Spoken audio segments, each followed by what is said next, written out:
On this AVNation special, we preview Digital Signage Expo 2019.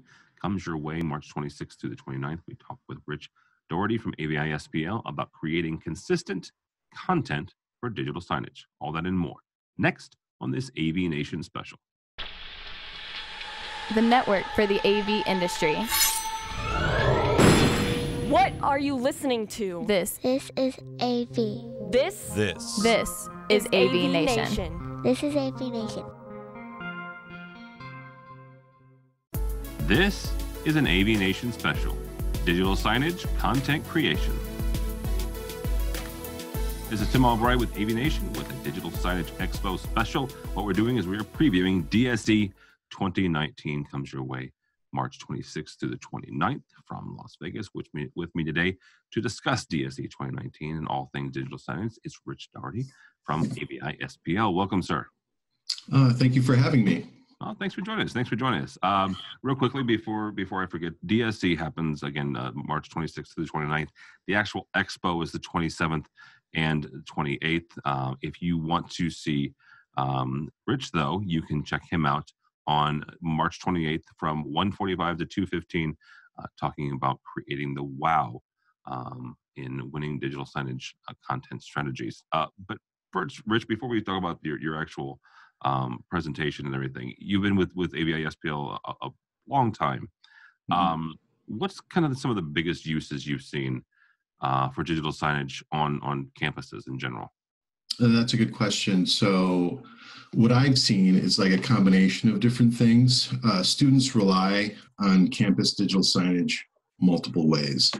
Wayfinding, for example, is high on that list. The campus can be a maze. There's hallways, there's several buildings, and especially if you're a visitor as well, it can be a labyrinth, and you can get easily lost in that. So with wayfinding, you can navigate around. You can have the directions pushed to your mobile device and use that to get to where you need to get to be. And so on top of that, you can digital signage is something that's a great communicator. So you can have digital signage throughout the campus where you can have emergency messaging, which is very important. You can have directories to find staff. You can have sports scores. You can promote special events. So, all informational and all very important, especially, being on campus. So I think those are pretty much the biggest elements that you would see and for use cases on campus. So you've laid out quite a few options here, right? Quite a use case. When you guys go into a college campus, when AVI-SPL goes into and does a needs analysis, how do they assess exactly which one of those, several different options, a specific campus, or maybe not even a specific campus, but a specific school inside that college would need? So AVI-SPL offers a digital media strategy assessment, and that's where we go in, we do an overview of the client's organization. We do also the current network and infrastructure. We make sure we analyze all those things. And we also want to know what their goals and future goals are. So we take all that into account. So our certified design engineers go in and we meet the client's expectations, their objectives. And so we also know that they want to grow and scale in the future. So we take that into account as well. And we make sure that we kind of put together a design so there isn't any future issues or, they want to grow into this and they can't because of the limitations of the design. So we take all that into account. So on top of that, there's content design. So in any digital signage rollout or any design, you really have to have the ability to deliver great content. Content is key in any digital signage deployment. Your signage the deployment will only look as good as the content that's on it. So that's something that I really stress in any digital signage rollout. So with that in mind, we have to find out if the client has that ability to deliver that. And if they don't, AVI-SPL has their own internal resources that we can offer the client to make sure that they can really, deliver the messaging or communicate the strategy that they have in mind. And when you do that, that is on an ongoing basis because let's be frank, depending Yep. on the Never installation, ends. sometimes sometimes that messaging never ends, right? Right. You have to feed the beast. Yeah, exactly. So you guys go in, you start making initial contact, and you set up the meeting with the certified design engineers. Mhm. Who in that organization do you want in that first meeting, and honestly in the subsequent meetings? Who are the stakeholders who should be involved in a digital signage design, and honestly in a digital signage deployment? Yeah, it's another really good question. And we get asked that all the time in separate meetings internally, like who is it that we go to, And so deploying a digital signage solution takes careful planning. You want to have the right people up front where there isn't issues later where the stakeholder then becomes, notified that they've installed something and there was a requirement that no one talked about. And so you want to make sure that all the people that, and we can suggest that, like, do we have someone from IT, we're putting something on their network. We want to make sure that, they're aware of this.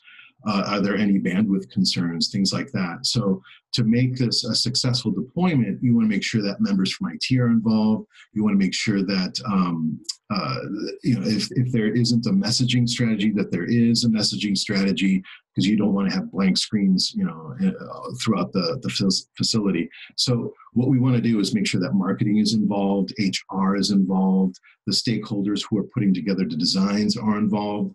And also if there's different departments, some of the departments should be aware of what's going in because they may have a stake in this too. Like they may like the idea of communicating through that digital signage platform.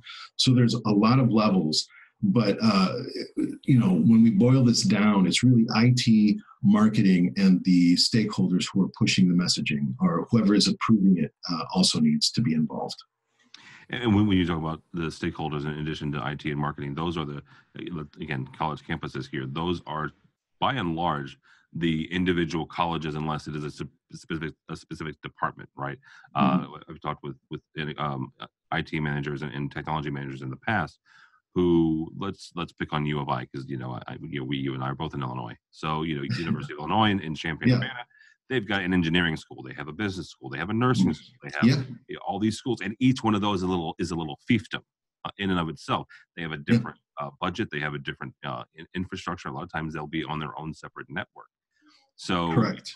Is that what you mean when you say stakeholders, just the folks that are involved in each one of those departments? Absolutely. And they all could have, like, if there is one official template that is being issued, each one of those departments could have a hand in designing and pushing their own content to that, the real estate on the screen. So they all need to be aware and they all need to be trained on it, so there's a lot of steps. Yeah. As we kind of wrap up here, what's some of the biggest changes you've seen in digital signage in the last 4 or 5 years? And there's been a tremendous amount of changes. It's software, it's hardware. The price of things are dropping. More people are able to afford digital signage solutions. But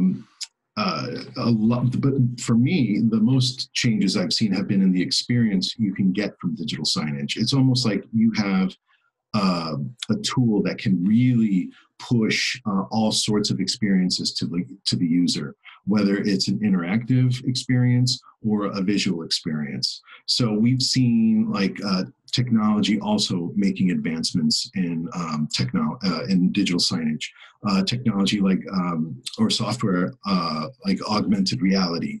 So you can walk in front of a display and the display has a camera on it, and there's an integrator in there that can do analytics and know your gender, your age, and comprise all this data, and then push content that's specific to your criteria. And so I saw there was I think it was a YouTube video or something where there was a kiosk at a Ford plant or dealership, and users were walking up and having an augmented reality experience where the kiosk seemed to be, the content was tailored to make it look like they were talking to that specific person. And it was humorous, it was engaging, they showed audience reaction. a total hit. So it's those experiences that leave the user will leave and tell other people about it. It helps the brand that created that experience. And it's memorable. People want to experience it themselves, so it lends itself to other things. And so also displays. The cost of displays are dropping. More people are doing video walls. There's also system on a chip, SoC. So there is also you're developing the ability to not need a media player. So the display will be the only thing up on the screen. And so you can go from the CMS to the cloud to the display.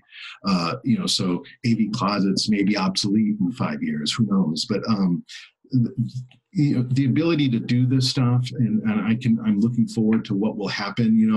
They're starting to work on technology that will monitor your eye movement, like what it is you're looking at. You can monitor data on those reports. It's interesting where technology is going, but from what I see, it's just things are becoming more affordable, and technology is making experiences much more memorable. Yeah, absolutely. And the good word there, experience. Richard, you are actually hosting a talk at DSE. Richard's talk is March 28th from 1:45 to 2:15. The title of it is Creating the Wow in Winning Digital Signage Content Strategies. If somebody's taking this course, what are they going to walk away with? So I'm doing this presentation with Stu Siegel. He's the executive director of VL Creative. So he and I will both collaborate on this presentation. So he and I are going to talk about where digital signage becomes memorable. What are the ingredients that make something, to communicate what your message is in a vibrant, exciting way where dwell time is non-existent. People will want to be there and want to experience what it is and wait to the end to really get to the punch of what it was that the messaging was designed to do. So that's what we're hoping to get across. We have examples. We want to show and talk about all these things, how you start with just an idea and go through the process of creating the end result. So that's pretty much what we want to do. We're going to get in March 28th. You can catch Richard from 1:45 to 2:15 at Las Vegas time, obviously, because DSE happens March 26th through the 29th in beautiful Las Vegas, Nevada, at the Las Vegas Convention Center. Mr. Richard Daugherty, thank you so much for joining us, sir. Thank you for having me. It's great. And how do people get a hold of you or AVISPL if they want? They can go to avispl.com and they can find everything AVISPL there, or you can reach me on LinkedIn. My name's Rich Daugherty, so you can just look me up on there. All right, we're going to Rich Daugherty from AVISPL. Also, you can see him at Digital Signage Expo, DSE 2019, March 26th through the 29th. My name is Tim Albright. For more information about us, AVNation.tv. That's AVNation.tv. You can find this program and a host of others, including our 2 weekly programs. One looks at the commercial side of AV, one looks at residential. Also follow along as we also head to DSE 2019, March 26th through the 29th. AVNation.tv, AVNation.tv.